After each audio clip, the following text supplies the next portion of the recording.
Welcome back to Whiteboard Finance. My name is Marco and I'm here to help you master your money and build your wealth. Today we're talking about how cars keep you broke. So all over the world, cars are like a prized possession. They're highly regarded. People love their car. So what are some quick reasons as to why cars are so highly regarded? So in my personal opinion, I think the first one is that cars are linked to memory or nostalgia, okay? So everyone remembers their first time either driving a car or owning a car. It allows them to get away from their parents. It allows them to get freedom, if you will. And those memories are linked to parties, music, legal and illegal activities, which I will not mention on this channel. I'm trying to keep it PG here. But at the end of the day, the car is always linked to positive memories. So the first one is memory or nostalgia. The second, and I think that this is actually the most important, is work. So people obviously need to get from point A to point B in order to earn an income. Obviously you can be an Uber driver and your car can actually be a source of income. You can be a blue collar worker to where you're a handyman with a pickup truck and you have all your tools and basically all your stuff and your supplies are in your car. And then finally, I think if you're in a sales role, whether you need to get to clients' offices or say you're a real estate agent, for example, you obviously need to show up to showings, you need to have open houses, you're doing this with cars. And not only that, your clients will perceive you as successful if you pull up in a nicer car. Say you pull up in a Mercedes, oh, you must be the best real estate agent in the world because you can afford a Mercedes, right? And then finally, I think the biggest reason is status. So people with nicer cars, again, are perceived as successful, whether it's true or not. They could be up to their eyeballs in debt and they could be just keeping up with the Joneses, but hey, they got that nice Mercedes or BMW, so people perceive them as successful, okay? So let's talk about some quick stats about the car industry. This is something that I found very interesting. In 2018, car manufacturers globally, okay, the entire world, spent $38.5 billion on just marketing alone, and about $18 billion of that was in the United States, okay? So why do you think car manufacturers are spending so much money trying to get you into the dealership and move metal? That's because it's a huge industry, okay? It's a huge industry that supports a lot of people and a lot of jobs. Now let's get into the meat of this video. So the way cars keep you poor is a combination of three things, okay? The first is that most people cannot afford to pay cash for a car, so they're borrowing. And with borrowing comes interest. You're borrowing money to get you into a car that depreciates over time, meaning it loses its value. And you also have to maintain it. So we have borrowing money, you have to pay interest to get you into depreciating asset that you have to maintain over time, okay? So with depreciation, new cars on average typically lose 63% of their value in the first 5 years.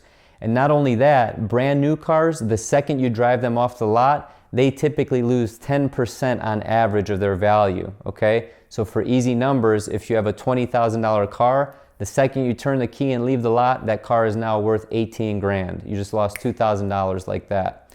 And typically that number is even higher with German cars or luxury cars. So let's talk about maintenance. You're always going to have ongoing maintenance with the vehicle. You have insurance, you have brakes, rotors, tires, oil changes, all that good stuff. And if you're someone in the comments saying, oh, Marco, that came with my plan, I prepaid all the maintenance up front, blah, blah, blah, you're still paying for it. And not only that, you're paying for it up front, which is actually hurting your opportunity cost to invest that money in things that can grow over time. That's known as the time value of money. Okay, that's actually a topic for another video. So let's get into the actual meat and potatoes and the numbers of how much this car payment actually costs you. According to USA Today in March of 2019, the average car payment in the United States of America is $551 at 69 months. Wow. I don't know about you, $551 is a lot of money to me. Maybe my viewers are a lot more, wealthy than I am, but that's a big number to me. Imagine paying that over 5.75 years. That's what 69 months is. So since this is a financial channel and people actually want to see the math, if you invested this $551 over 69 months into an investment vehicle that makes you 7%, that's going to be worth $46,343.57, okay?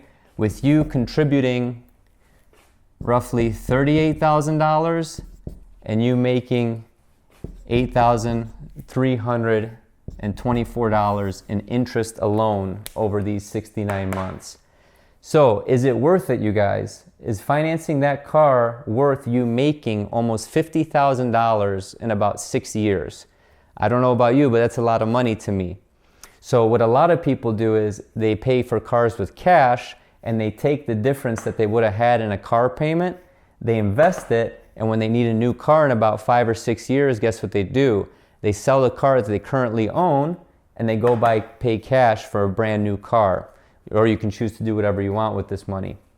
So let's imagine that you invested this 7% instead of over 69 months, which is what the average term for the loan is. Let's say you invested $551 over making 7% over 20 years.